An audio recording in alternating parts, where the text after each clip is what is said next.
ነፍሴን ያቆየቻት ሴተኛ ዳሪ።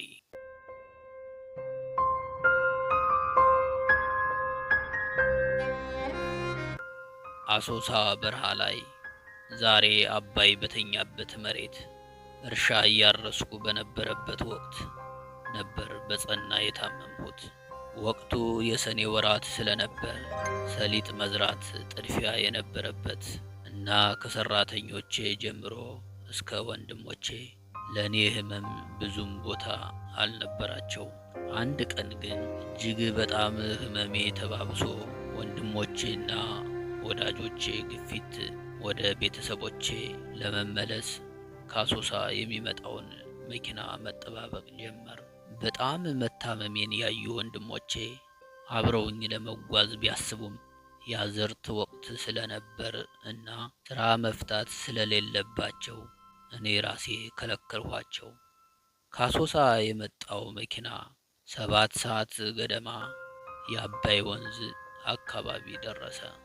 ከወንበር ውጪ በትርፍ መጓዝ የግድ ስለነበረ መኪና ውስጥ እንደገባሁ መታመሜን መድከሜን ያየ አንድ ወጣት ወንበሩን ለቆ አስቀመጠኝ። ትንሽ እንደተጓዝን ጭራሽ መቀመጥ አልችላልሁኝ። በዚያ ላይ በየደቂቃው ትውኪያ ያጣድፈኝ ጀመር። ቢጫ ነገር ሲያስተፋኝ ቆይቶ እንደገና ደም የቀላቀለ በብዙ ያስተፋኛል። ወንበሩን ለቅቄ በባሱ ኮሪደር ላይ ስተኛ አንድ እናት የለበሰችውን ነጠላ አንተራሰችኝ። መኪናው ውስጥ ያሉ ተሳፋሪዎች ተደናገጡ።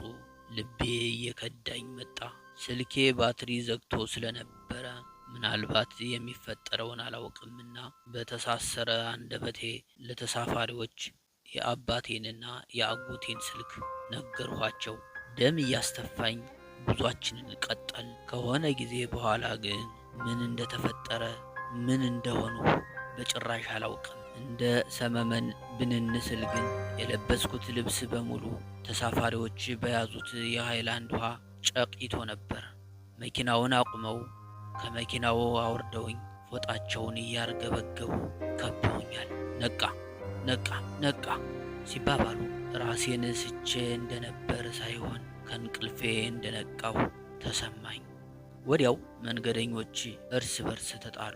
ግማሾች መልሶ መኪናው ላይ መውጣት የለበትም ይሞትብናል ሲሉ፣ የቀሩት እንደምንም ከተማ መድረስ አለበት ሌላ አማራጭ የለንም በሚል ሲጨቃጨቁ ቆይተው ወደ መኪናው አስገብተውኝ እንደገና ጉዞ ጀመርን። ተሳፋሪዎችን አልፎ አልፎ በደከማ ዓይኔ እየሰረኩ አያቸዋለሁ። መናገርም መጠቆምም አልችልም። አይምሮዬ ግን ሰዎች የሚናገሩትን ይሰማል። በዚህ ሁኔታ ምሽት 2 ሰዓት ገደማ ግልገል በለስ ከተማ ደረስን።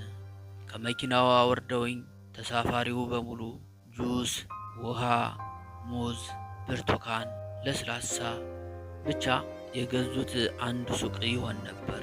ከብርቱካኑ እየላጡ ትንሽ አስወስደውኝ ትንሽ ጁስ እንዳጠጡኝ ወዲያው አስታወከኝ እና ሁሉም ወጣ። አንድ ጭፈራ የበዛበት አልጋ ቤት ውስጥ አስተኝተውኝ ተሳፋሪዎቹ ጥለውኝ ሄዱ። ልቤ ሲከዳኝ ወደ ሞት እየተራመድሁ እንደሆነ አውቄ ዓይኔን ላለመክደን ልቤን ለማጠንከር ስታገል አንድ ሴት ካረፍኩበት ክላስ ከፍታ ገባች።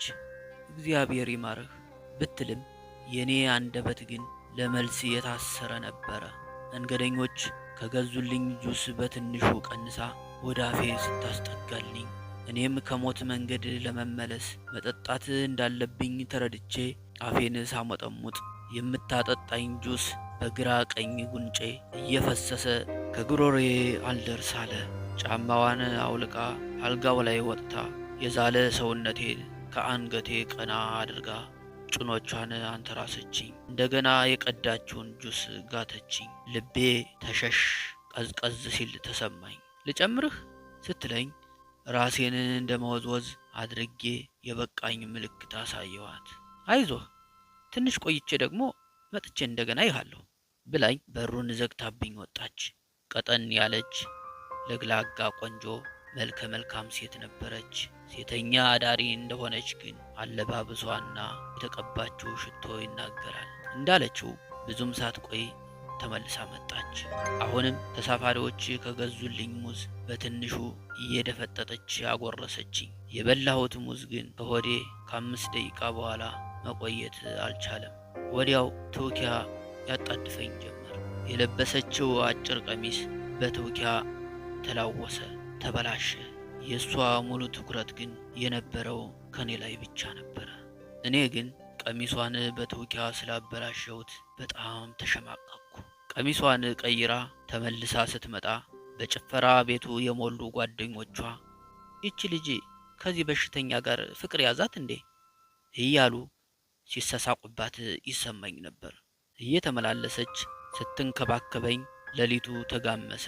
እኔም እንቅልፍ አይሉት ሰመመን ይዞኝ ነጎደ። ንጋት ላይ ስባንን ያች ሴት 2 ወንበሮቹን ገጣጥማ የአልጋውን ግርጌ ተንተርሳ ተኝታለች። አታውቀኝም፣ አላውቃትም።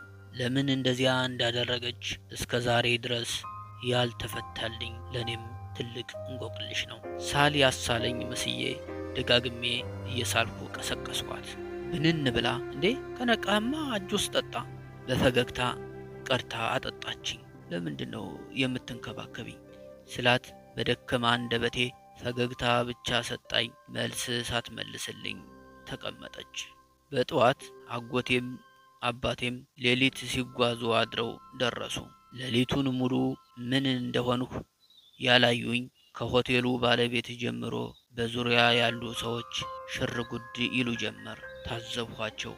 ታሪኬን ላሳጥርላችሁና ህመሜ ጸንቶ የ2 ወር ሕክምና አድርጌ ድኜ ወደ ሥራ ቦታ ስመለስ ግልገል በለስ ስትንከባከበኝ ያደረችን ሴት ለማግኘት ወደ ሆቴሉ ስሄድ የለችም፣ ወደ አሶሳ ከተማ ሄዳለች አሉኝ።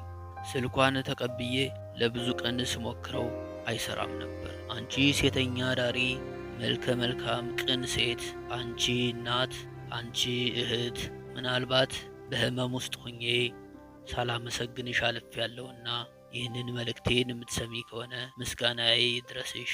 አንቺ የሴትነት ውሃ ልክ ነሽ። አንቺ የሴትነት ጥግ ነሽ። አንቺ የእውነት ሰው ነሽ። አንቺ የሰውነት ውሃ ልክ፣ አንቺ የኔ ሴት፣ አንቺ በሕይወቴ ላይ ከፈጣሪ በታች አንዳች ነገር የቀጠልሽ፣ አንቺ እናት፣ አንቺ የሰውነት ውሃ ልክ፣ አንቺ የሴት ተምሳሌት፣ አንቺ የደግነት የማተብ ባለቤት፣ አንቺ ሴት አላመሰገንኩሽምና ምስጋናዬ ይድረስሽ። አላገኘሁሽምና ምስጋናዬ ይድረስሽ። ደግሜ ባይሽ፣ ባገኝሽ፣ ባመሰግንሽ ምን ያህል ደስ ባለኝ።